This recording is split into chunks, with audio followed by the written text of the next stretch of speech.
This is the brief on how color acts as a biological hack for your brain and body. You might think your clothing choices or room lighting are just aesthetic, right?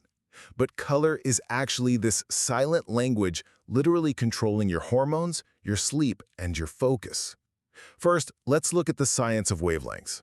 See, light hitting your eyes signals your brain's hormone center. Long wavelengths, like red, trigger your fight or flight response. Short blue and green wavelengths trigger your calming system. Your eyes are basically a remote control. So what's actually happening to your body when you press the red button versus the blue one?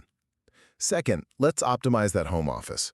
Blue actually lowers your heart rate, which is perfect for high-stress work.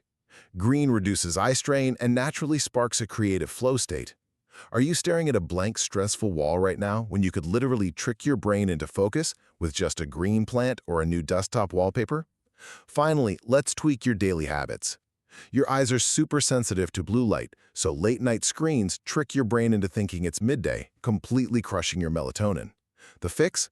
Switch to warm amber tones 2 hours before bed. Also, wearing red totally boosts self-confidence, while navy blue projects authority. Is late-night scrolling literally stealing your sleep? What if getting your rest back was as simple as turning on an amber lamp, and crushing your morning meeting just meant throwing on a red sweater?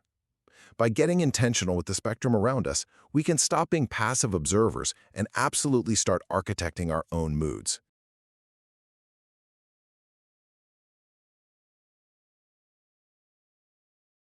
Thanks for visiting King's Academy. We love to hear your thoughts. Comment below.